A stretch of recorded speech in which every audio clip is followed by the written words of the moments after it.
Катю вижу, и Питера вижу. Все нормально. Хорошо. То, что ты будешь говорить вначале, мне тоже переводить?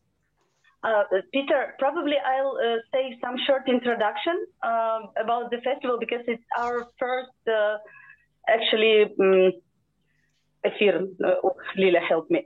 Broadcast or just the first meeting online? Mm-hmm. Yes, it's first our online meeting, and I'll try to say first couple of words what it is all about, and then I'll introduce you. We probably won't translate it into English because you know much more about yourself than I do, so probably I won't say anything new. Мы уже в эфире. О, супер! Всем привет! Здравствуйте, дорогие друзья! Мы вас приветствуем на эфире фестиваля VilnOsvita. У нас тут были очень веселые технические трудности прямо в процессе, поэтому если будут какие-то сложности со связью, простите, мы делали все, что могли. Итак, сегодня у нас первый эфир. Мы делаем фестиваль для родителей и учителей, которые встали на путь альтернативного образования. И сегодня нам страшно повезло приветствовать в этом эфире профессора Пітера Грея, автора прекрасной книги «Свобода учиться». И сегодня мы с Питером будем говорить о свободной игре. С нами Стас, который поможет нам с технической стороной вопроса, и Лиля, которая поможет нам с переводом. Итак, здравствуйте, Питер, спасибо вам огромное, что вы сегодня пришли к нам. Это, наверное, уже можно перевести. And thank you very much for being with us here tonight. I'm very happy to be here. Я очень счастлив быть с вами. Питер, сегодня я первое, что хочу вас спросить, вот представьте, что среди нас много родителей, которые только сейчас начинают задумываться о том, что, возможно, в школьной системе для них не все окей. И думают о том, что вот я уведу ребенка из школы. У него же освободится огромное количество времени. Here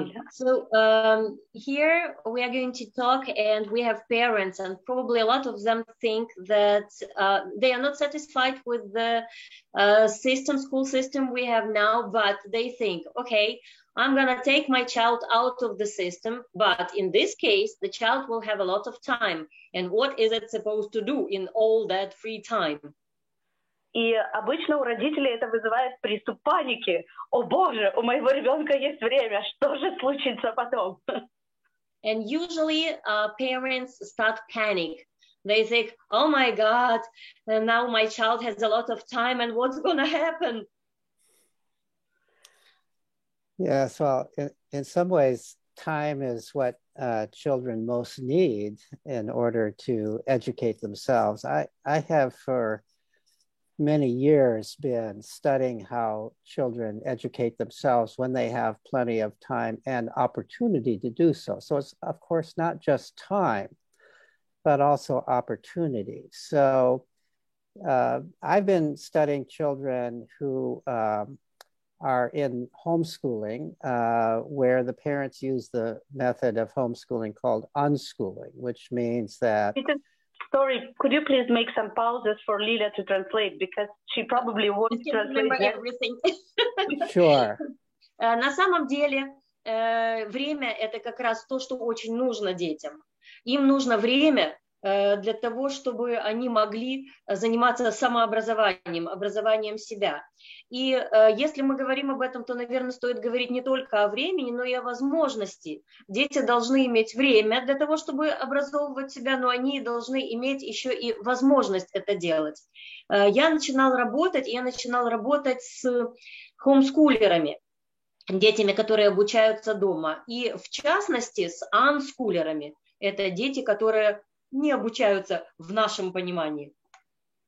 Unschoolers. Mm-hmm. So unschooling is the method of homeschooling in which children are allowed to follow their own interests. They learn by playing, by exploring, by pursuing their own interests, by involving themselves in life in various ways and learning in that way.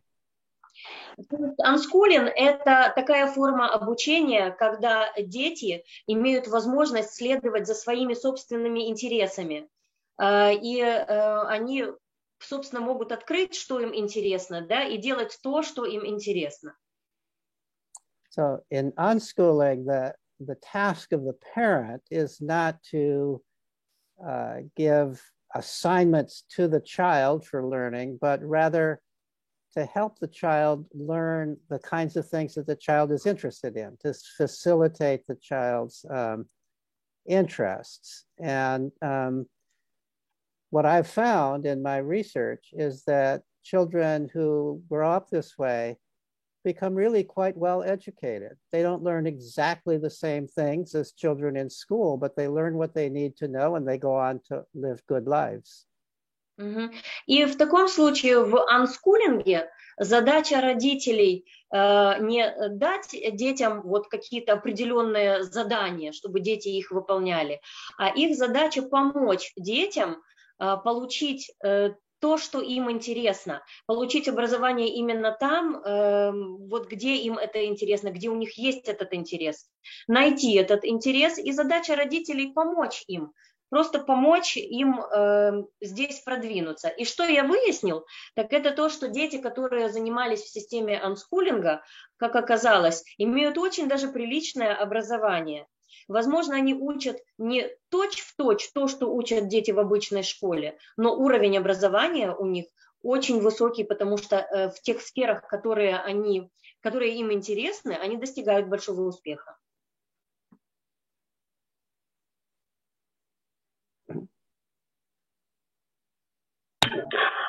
Тогда можно я тогда спрошу, меня слышно, да?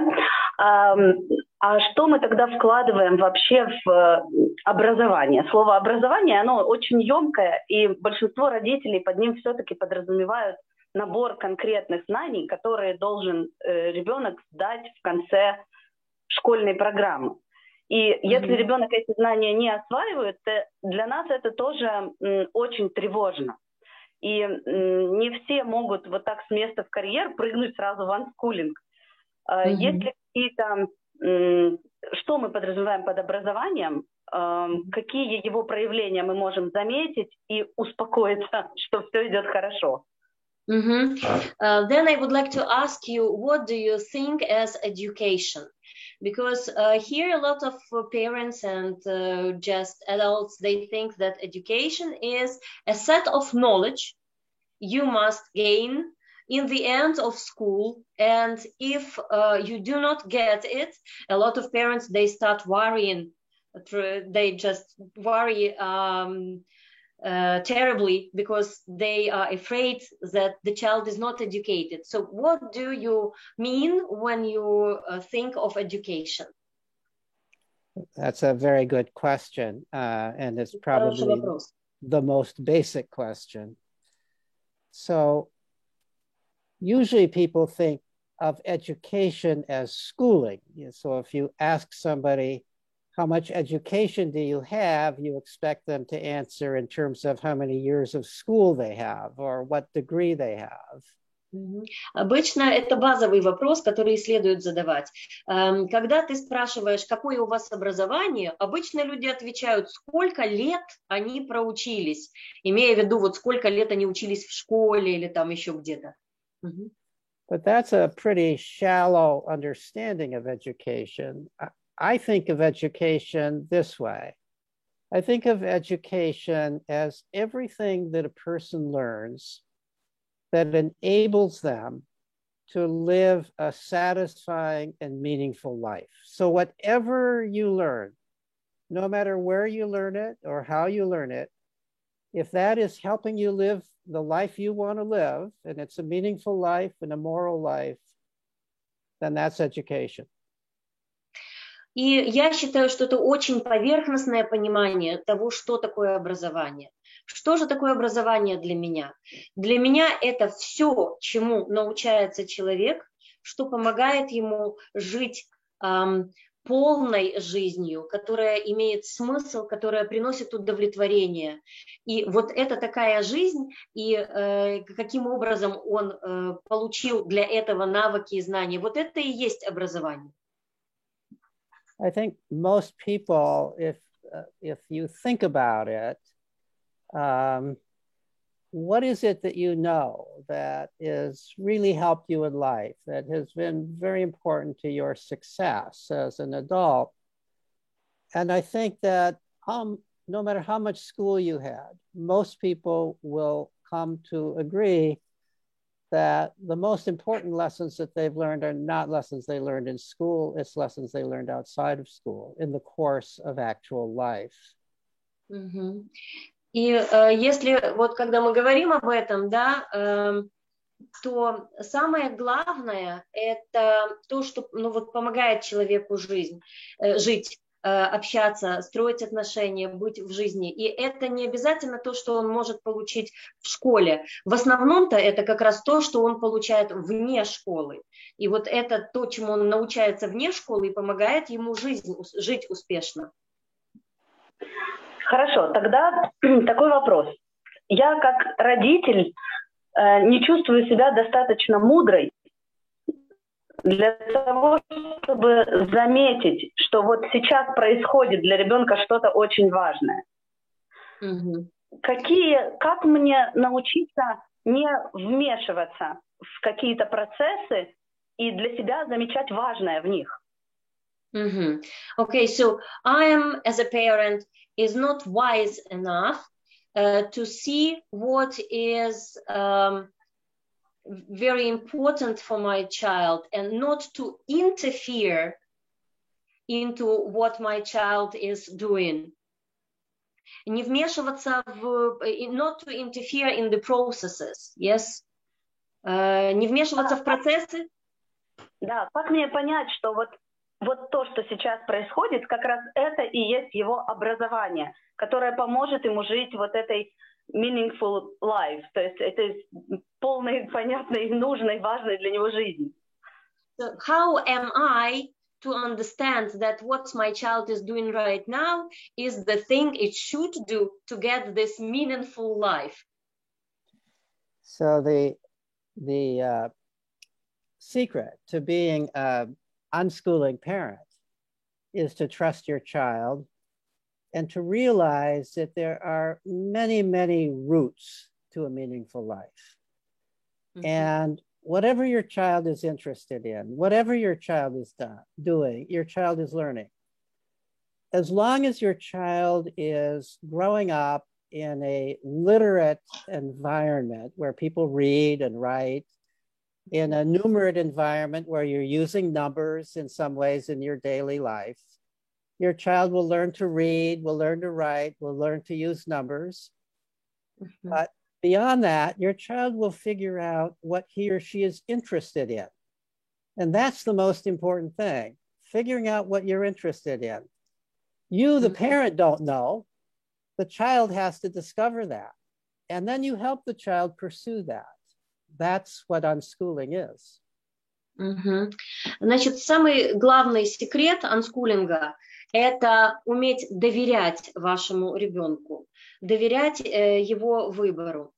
И как результат, да, то есть мы, родители, мы не знаем, что важно и что интересно для нашего ребенка. Именно он, ребенок, должен открыть и найти, что же ему интересно в этой жизни, что его интересует. А наша задача – помочь ему реализоваться в этом направлении.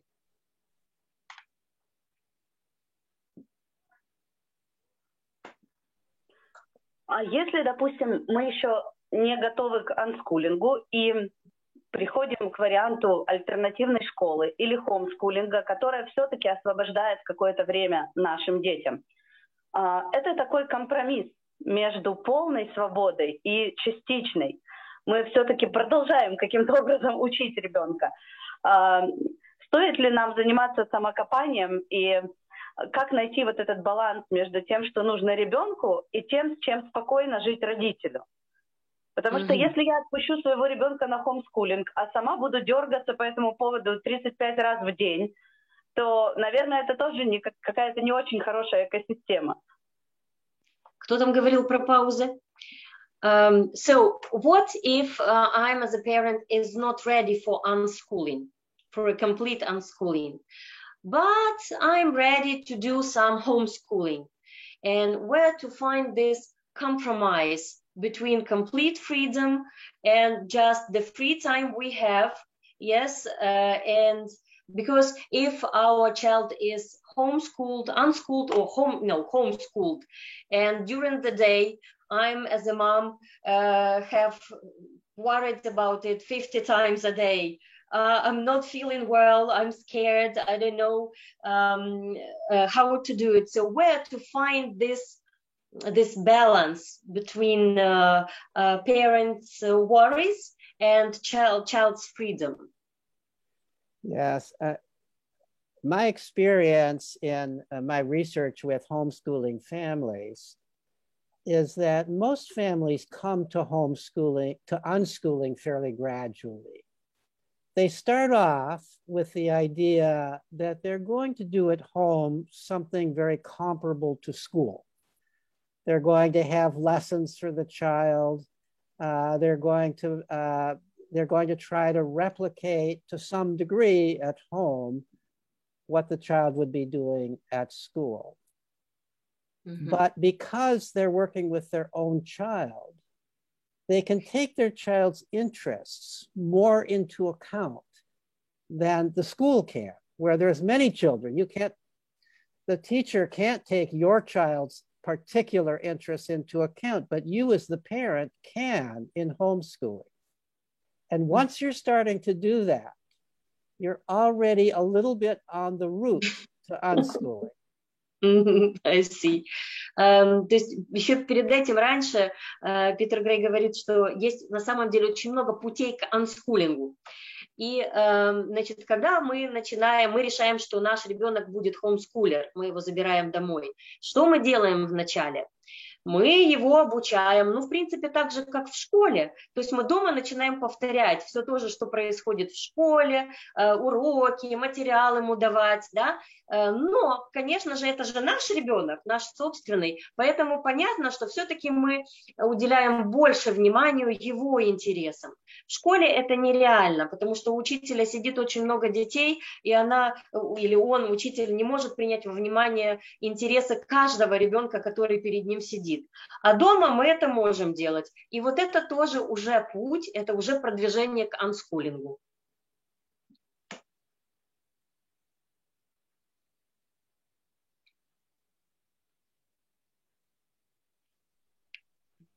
Так, а теперь можно я еще раз вернусь все-таки к вопросу свободной игры. Вот, допустим, мы действительно начали сначала, увели ребенка домой, начали делать ту же систему, что и в школе, проводить с ним все занятия, все уроки. Мы поняли, что все равно это получается гораздо быстрее, чем с группой с 30 человек, да?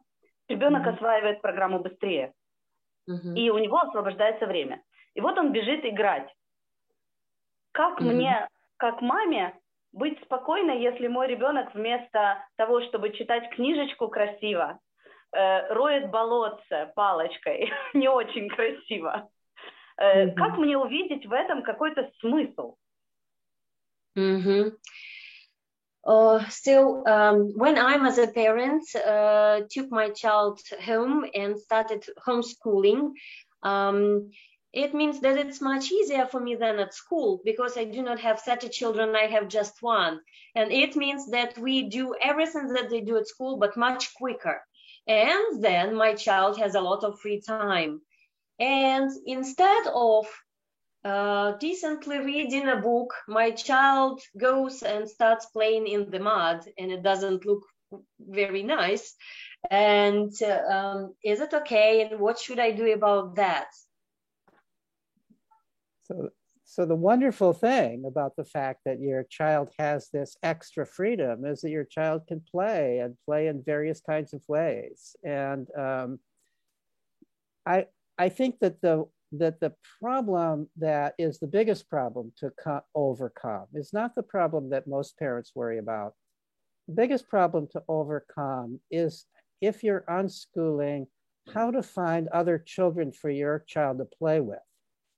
Children learn a tremendous amount in play, but much of what's very important for them to learn is in play with other children, kind of away from adults.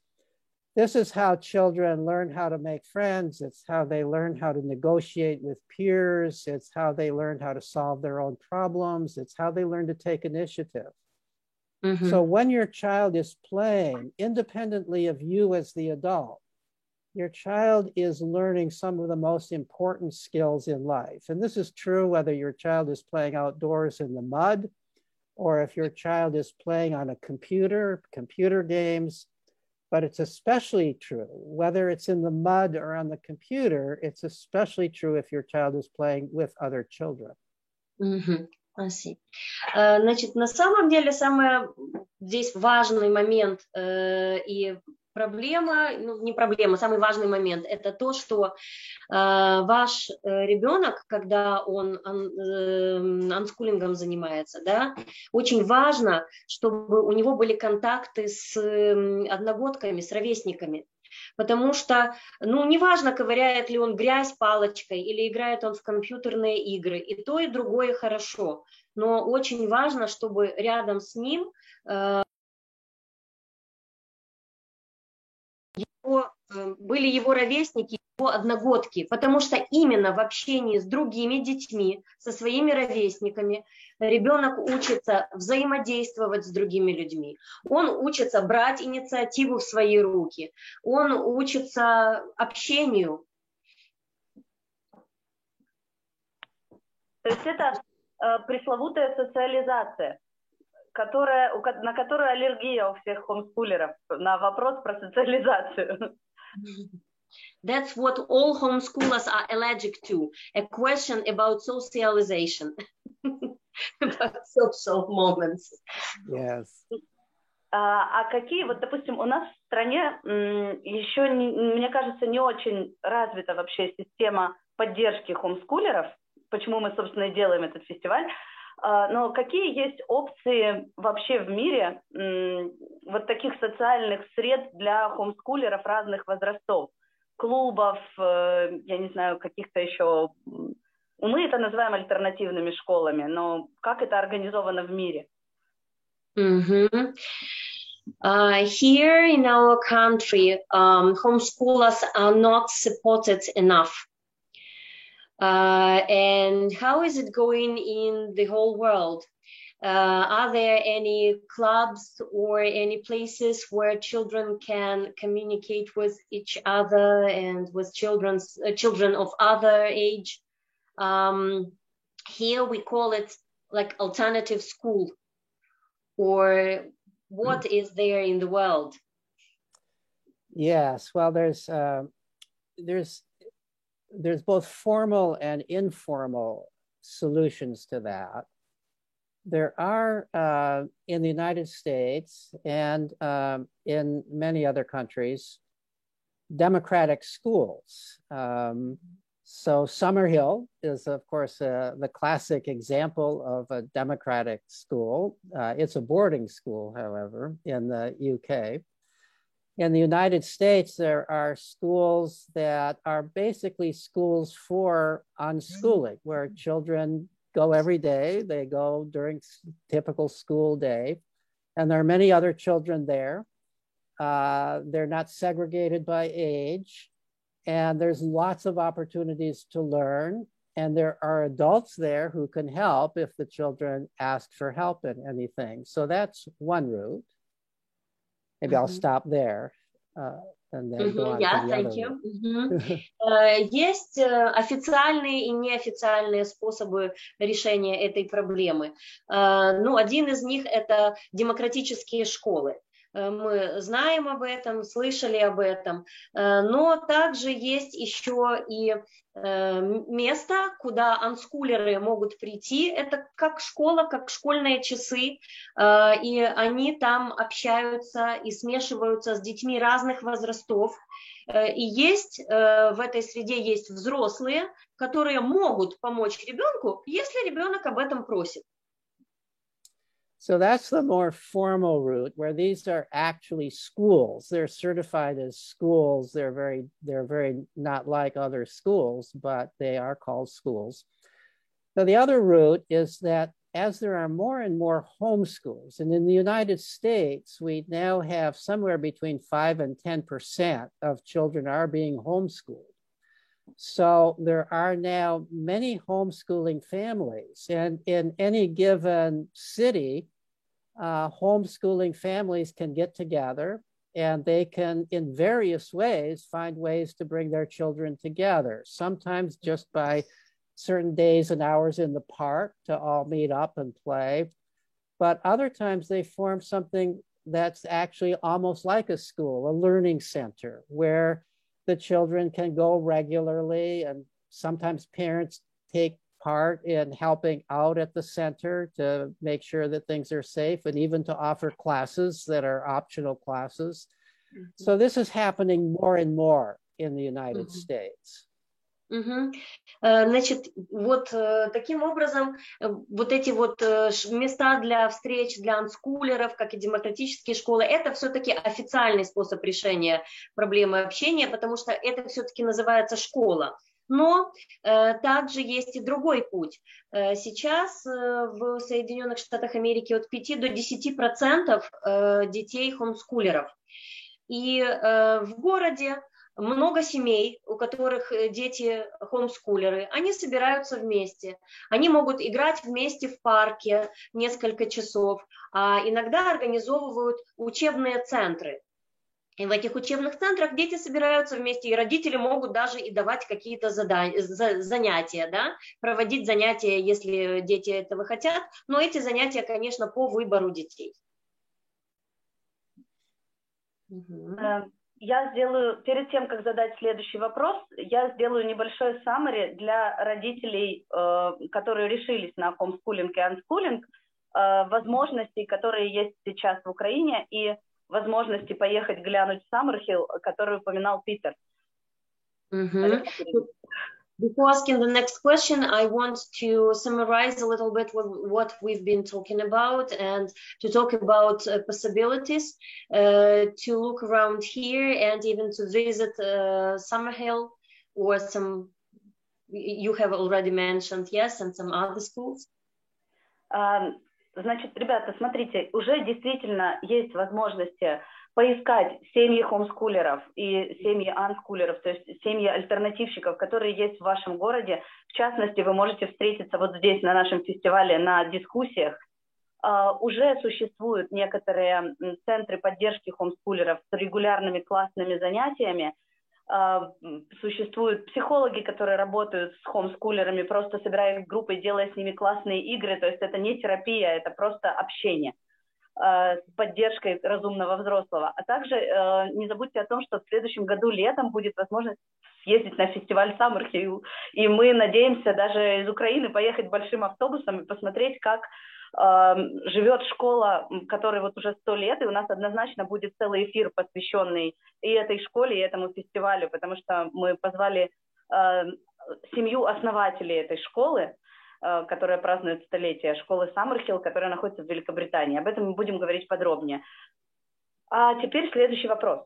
Вопрос этот уже от зрителей. Многие считают, и часто слышу такое мнение от взрослых, что анскулинг – это безответственность со стороны родителей. А для меня это наоборот. Мне кажется, это гораздо большая ответственность, чем просто взять и отвезти ребенка в обычную школу.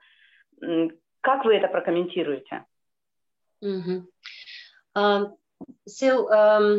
Now a lot of people consider it being irresponsible for parents to do unschooling. And as for me, I think that it's quite irresponsible on behalf of a parent to take the child and just bring it to a regular school. What do you think about it? What's your point of view? First of all, I can understand parents in either position. I would hesitate to blame parents who send their children to the regular school because we all grew up, almost all of us grew up in regular schools. We all think that's important for children. And the truth of the matter is most children can manage the regular school. They don't they don't thrive in it, in my opinion. Most skilled children would be better off without it, with something very different, where they have much more control over their own activities. So I think that that it's a problem of how to change people's understanding of what education is, of what children need. And until there are more people doing this, most parents are going to think this is just a really strange thing to do. They're going to think that there's something wrong with it. Most people are going to think that until they know other families who are doing it. And they can see that those families are doing well, that those children are doing well. They can see that they're growing up well and they're going on to get jobs. And if they want to go to higher education, they can do that, even though they didn't go to a regular school early on. So I think the change is gradual. Pause, please. Let's make a pause for translation. На самом деле я могу понять обе стороны. И родителей, которые считают безответственным заниматься анскулингом, и родителей, которые считают безответственным отвести ребенка в школу и там его оставить. Лиля, мне кажется, наоборот, он сказал о том, что я могу понять родителей, и которые ведут детей в школу. Это совершенно для них окей. И родителей, которые занимаются анскулингом. То здесь нет ничего безответственного ни в той, ни в другой стороне. Я же об этом и говорю, Катюш. Я же так и говорю, что он может понять обе стороны. И тех родителей, и других. Почему? Потому что большинство родителей, собственно-то, выросли в обычной школе и получили образование в государственной школе. И более того, в принципе, большинство детей может учиться в обычной школе. И учатся, и получают образование. Но они могут и не учиться в обычной школе. И получить тоже нечто большее. Что же касается родителей, чем меньше они слышат о том, что есть альтернативные пути, что есть другие пути, тем больше они этого боятся. А чем больше они будут слышать, что вот, оказывается, есть другие семьи, которые занимаются анскулингом, хоумскулингом, и их дети живые, здоровые, их дети образованные, их дети получают работу и прекрасно живут в этом мире, тем больше эти родители будут склоняться к этому пути, к хоумскулингу, к анскулингу, и перестанут этого бояться. Тогда такой вопрос. Вы упомянули, Питер, что от 5 до 10% людей в Америке сейчас ушли на хоумскулинг. А я также слышала, как вы упоминали о неком исследовании, которое было сделано вот по результатам 2020 года. У нас таких исследований не проводилось, и было бы действительно очень интересно услышать, а как поменялся мир образования, как поменялось восприятие родителей после вот этого года локдауна. Многие ли семьи поняли, что школа – это не вполне то, что они себе представляли, что на самом, как бы поменяли свое представление и начали действовать каким-то образом? Так, so you have already mentioned that in the USA, from 5 to 10% are homeschooling and unschooling now. And I've heard before that there was a research done in 2020 about it, but no research was done here in Ukraine, and I'm really interested. What's the influence of this lockdown year? And did it help parents to realize that school is not what they really think it was and it is? And did it change their views? Did it change their mind? And how did it change it? Yeah, so I think in the United States, it is very clear that there has been an increase in homeschooling as a result of the lockdown of the regular schools. There was a survey done prior to the lockdown in the summer preceding it that indicated that there were 5% of students being homeschooled. once the lockdown, once we knew that the lockdown was occurring, that jumped up to about 10% who were homeschooling. These were people who actually removed their child from the enrollment in the public schools and registered as homeschoolers. And the input that I have received is that there are several reasons for that. I'll pause now and then say what the reasons were. Окей. Так, как результат локдауна, действительно, процент семей, которые занимались хомскулингом, возрос. До локдауна регистрировалось около 5% таких семей в США, и после локдауна, после проведенного исследования, выяснили, что таких семей уже 10%. Причем это семьи, которые официально зарегистрировали своих детей как хоумскулеров и забрали их из школы. Есть несколько причин этому. The reasons. So I think some of those people are homeschooling just temporarily. They didn't like the online version of the public school. It wasn't working, but for their schedule. They were worried about sending their child to the school for fear of catching the coronavirus. And so they decided to homeschool their child instead. And I think most of them believed they would send their child back to school once the pandemic was over. But others, partly for that reason, but also others saw that their children were happier at home and not going to school. They also saw that their children were doing very interesting things. And they saw, because they were seeing what the child was learning, because they were supposed to be helping the child with the distance learning on the computer, they saw that the lessons weren't all that important. And so they began to think, well, we could do just as well with homeschooling.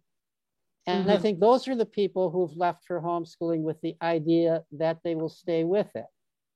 Now, we don't know how many of them actually will stay with it. Will most of them stay with it, or will only a few stay with it? But I think many parents developed a new understanding of their child and how their child benefits from free time, simply by the fact that they saw their child having more free time than the child had before and saw what their children were doing. Значит, одна из причин, я думаю, на самом деле родители забрали детей временно. Они посмотрели, что онлайн-обучение какое-то оно не такое, какое-то оно плохое, и решили, что лучше будут обучать дома, сами, самостоятельно. Потом боялись, что если они ребенка отведут в школу, он там заразится и заболеет коронавирусом. Вот, поэтому подумали, что не-не-не, сейчас в школу водить не будем. А вот когда все это закончится, вот тогда мы детей отправим обратно в школу. Но вместе с тем есть и другие семьи. Это люди, которые увидели дома, поскольку они обязаны были во время дистанционного обучения помогать своим детям, они увидели, что их ребенок намного счастливее стал дома, что он начал делать какие-то такие интересные вещи, которыми раньше он вообще не занимался. И они поняли, что некоторые-то уроки или вообще уроки, они не такие уж важные, не так они важны. И дети стали спокойнее, счастливее, и эти родители, я думаю, они серьезнее к этому отнеслись, и, скорее всего, это те, которые вот, склоняются к идее хомскулинга и понимают, что это значит. Так, а в конце... What did you say in the very, very end? I skipped it. I said about 2 reasons, yes, and then... Мне кажется, it's mostly all what was said. It's fine, Лиля. Everything fine. Все, в общем, переведено адекватно. Есть несколько вопросов от наших слушателей. Первое это, а есть кто-то, кому вот какие-то критерии, признаки, кому категорически не подойдет homeschooling и unschooling? Okay, the question from our listeners is, are there any criteria or just signs that can tell us that this child cannot be homeschooled? That homeschooling is not good for this child? Yeah, well, I think that there are some children who have neurological problems that require special help. But regular school isn't good for them either. There are people, for example, there are children who are quite autistic, who have autism at a high level, who need the help of a specialist who knows how to work with a child like that. But barring that, I don't think that there are children who can't do well in homeschooling, but could do well in a school.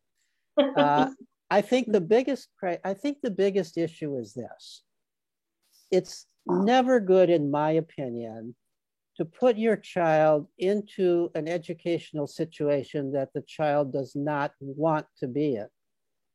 So if your child prefers to go to school, and there are children who do for various reasons, it's a mistake to not allow them to go to school. I see. I have found that the situations where homeschooling doesn't work, it's where the child wanted to go to school.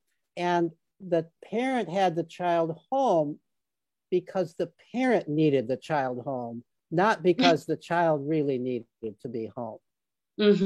I see. Значит, если подумать об этом, то, пожалуй, единственное, кого я могу выделить, это некоторые дети, у которых есть психологические проблемы, и в особенности это аутизм высокой степени. В таком случае ребенку нужна помощь специалиста. И, конечно же, обычные школы в этом случае тоже совершенно им не подходят.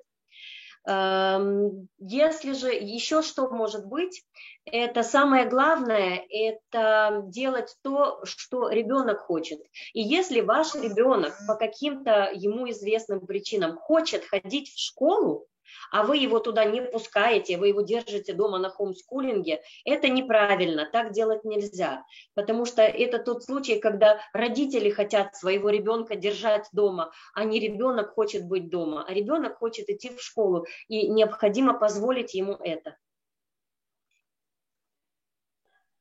Следующий вопрос от слушателей, да, ну, понятно, да, что держать ребенка дома насильно – это не окей, но, наверное, и держать ребенка в школе насильно – это тогда тоже не окей. Это так мой комментарий. А вопрос звучит так. Попросите Питера рассказать о важности свободной игры. И важно ли это каким-то образом во взрослой жизни? Как это вот отображается на взрослой жизни? Наличие или отсутствие?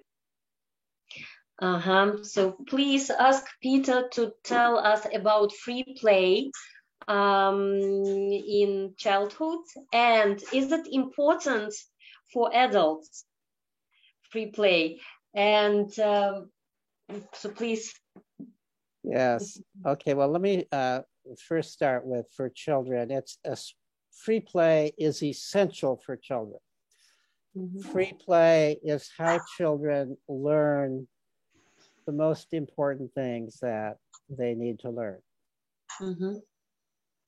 First of all, children, very young children, learn the kinds of things that all children need to learn in play. They learn their native language in play. It's always playful. Nobody teaches children their first language. Children learn it. They pick it up. They play with it. Children learn about the world around them by playing with the objects in the world and exploring those objects in the world around them. And as children get older and they start playing with other children and they start playing increasingly away from adults, they learn how to take initiative. They learn how to solve problems. They learn how to negotiate with their peers. They learn how to pay attention to other people's needs because their playmates will not play with them if they don't pay attention to those needs. So these are such important things for children to learn. You can't live a happy life if you don't learn these things.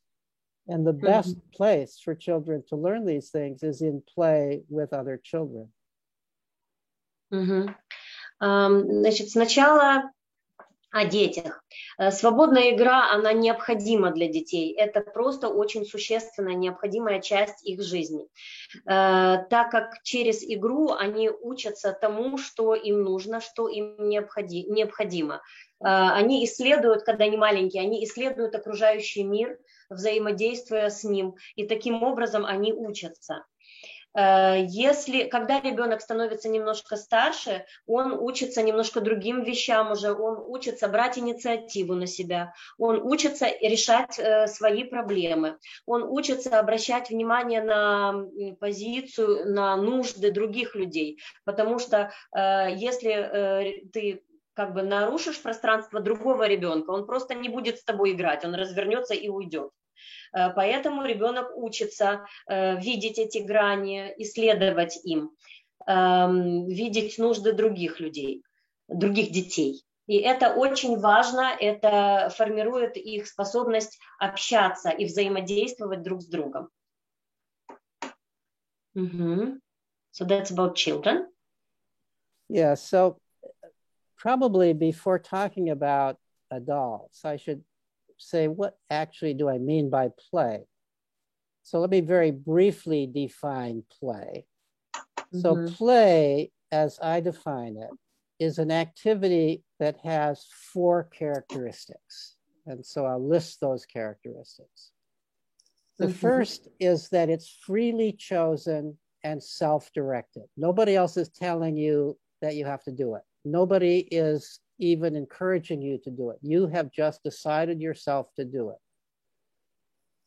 And you are controlling how it's done. You and your playmates together, if you're playing with other children. The second characteristic is that it doesn't serve any clear end outside of itself. You're not doing it for some prize. You're not doing it for praise. You're not doing it for a grade on a report card. You are not doing it for a trophy. You're doing it just because you want to do it. Okay, that's the second character. The third characteristic is that play is a structured activity. It's never a random activity. So play always has kind of rules associated with it. These rules don't have to be written down, and the rules can be changed. But play is also then how children learn to create and to follow rules and to behave in a structured way. And the fourth characteristic is, even though play has rules associated with it, there's some boundaries to what you're doing when you're playing. There's always lots of room for creativity and imagination within play. So if you think about that, well, maybe I should stop here and let you translate. Окей. То есть до того, как я поговорю о свободной игре для взрослых, я хочу сказать, что же, собственно, я подразумеваю под свободной игрой. Что такое игра? Значит, есть 4 критерия, по которым можно ее как бы рассмотреть. Первое – это свобода выбора. То есть сам ребенок решает, когда он будет играть, где он будет играть, во что он будет играть и с кем он будет играть. Он сам делает этот выбор и сам контролирует то, что он делает. Второй критерий – это то, что это делается не ради приза, не ради похвалы, не ради того, чтобы там какой-то трофей получить в конце, а просто потому, что ребенок этого хочет. Я хочу, и я это делаю. Третий критерий – это то, что игра всегда структурирована. Есть правила, по которым играют.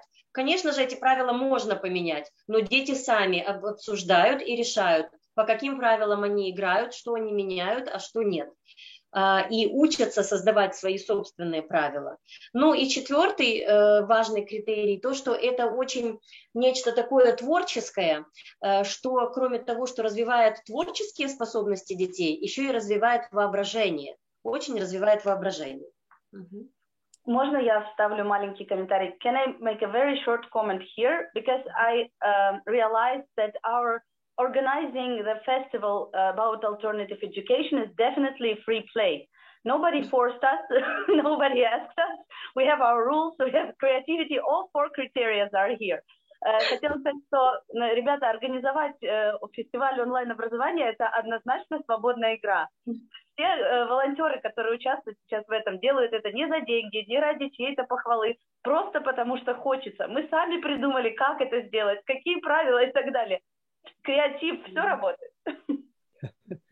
Nice point. So right off from what I've just described, you can see what children learn in play. They learn how to take initiative, how to control what they're doing. That's the first characteristics. They learn what they like to do. They find their passions, their passionate interests in play. They learn how to follow rules because there's rules in play, there's structure to play.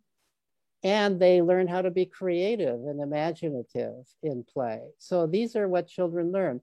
Now, play is so essential for children because they need to learn all of these things. By adulthood, it's less essential, but it is important in adult life to be able to live happily, and to the degree to which you can bring a playful attitude to everything that you do, you will live a happier adult life.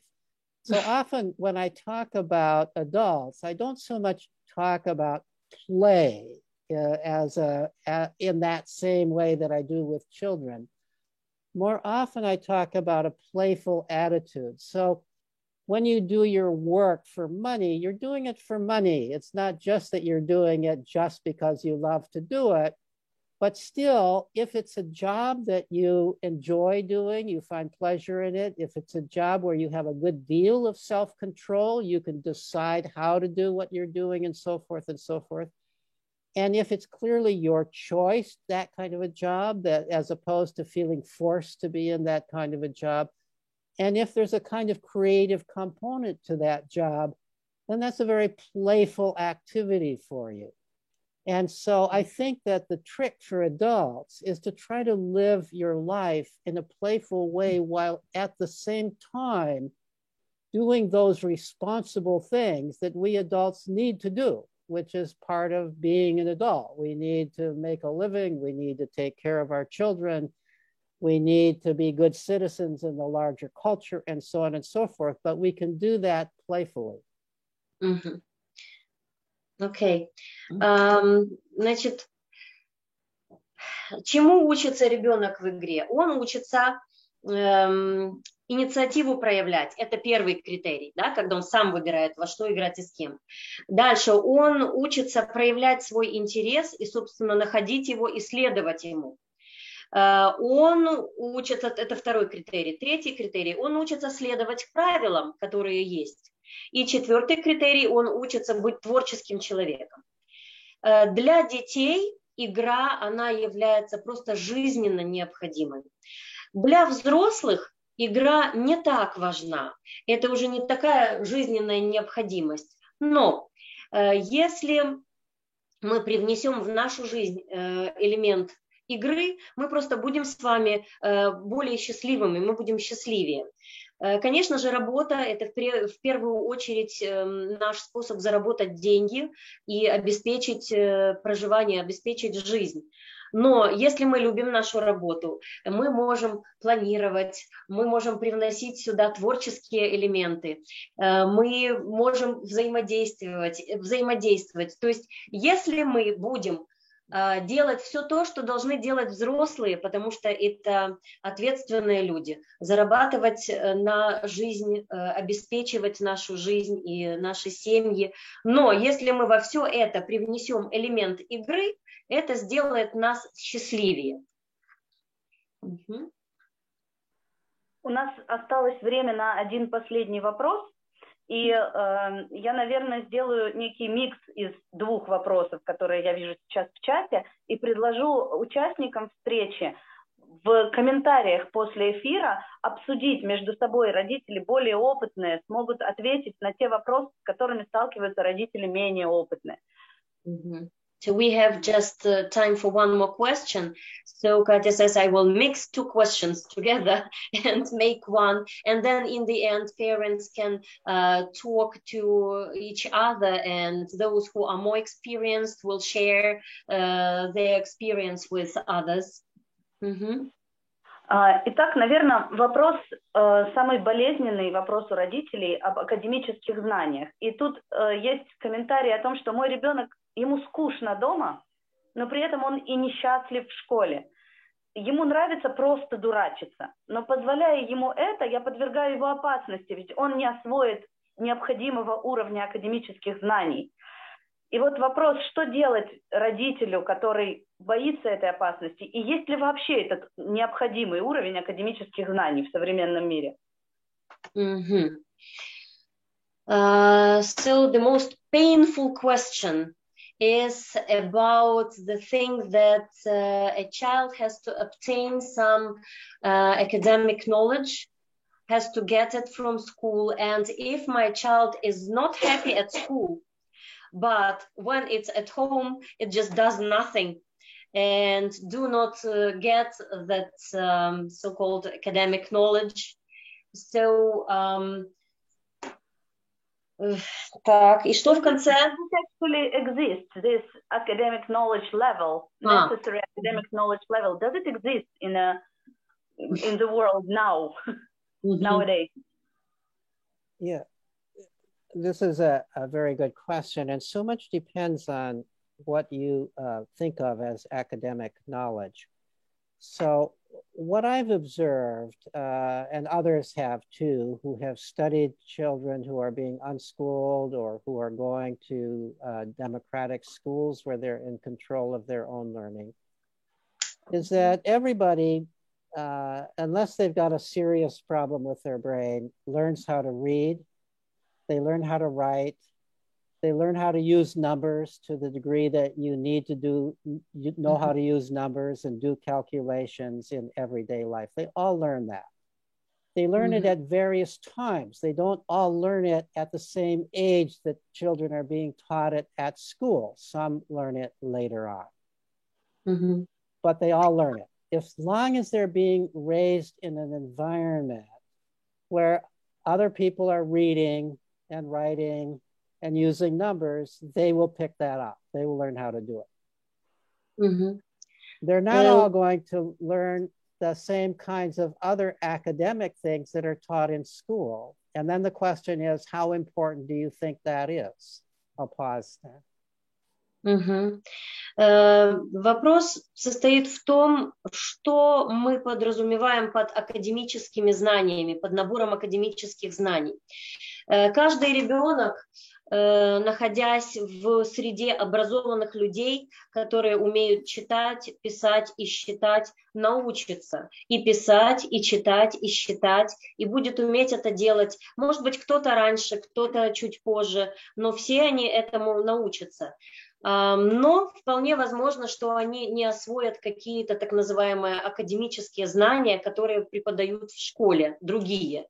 Но вопрос состоит в том, а насколько это важно и насколько это нужно. Нужно ли это?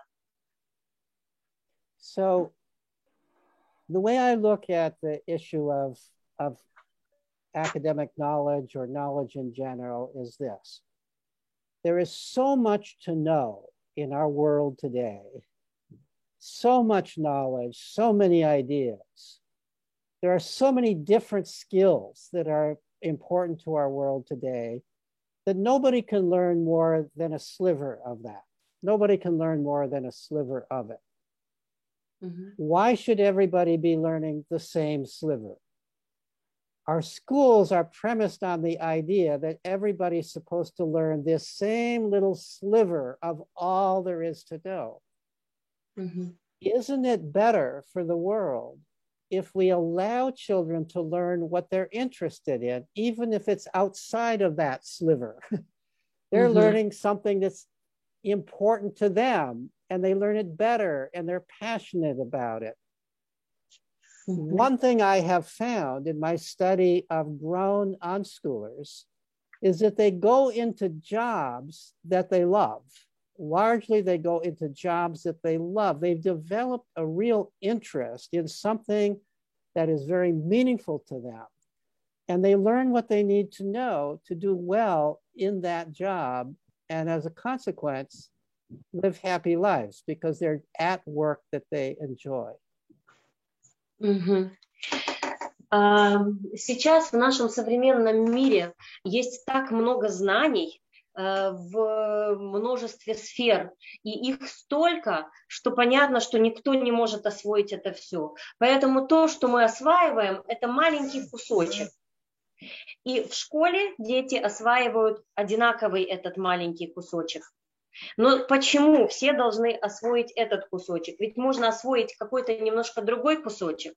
И из своего опыта, из того, что я наблюдал, из того, что я смотрел, я вижу, что когда дети находят свой интерес, когда они находят то, что интересно им, и дальше потом они работают в той сфере, которая им близка и им интересна, они осваивают этот кусок и даже больше, потому что когда они делают то, что им интересно, они учатся быстрее и качественнее. Вот. И кто сказал, что мы должны освоить именно этот кусочек? Почему не освоить другой? То есть, вот ответ такой. Спасибо огромное. На этом мы будем прощаться, хотя вопросов задано еще очень много. Я очень прошу более опытных родителей, которые прошли уже через многое в хомскулинге, анскулинге, помочь и ответить на эти вопросы просто под эфиром в чате. Thank you very much, and we have to say goodbye, but there are a lot more questions, so I ask parents to stay and help others with the answers for their questions. И я хочу сказать огромное спасибо Питеру. Может, мы не погрузились глубоко в тему, но мы во всяком случае дали большую пищу для размышлений. And we are very thankful to you. Maybe we are not immersed really deeply in this topic, in this theme, but at least we got to know it. And now we have something to think about, some food. Well, thank you. This has been a pleasure. It's been nice to meet you. Bye-bye.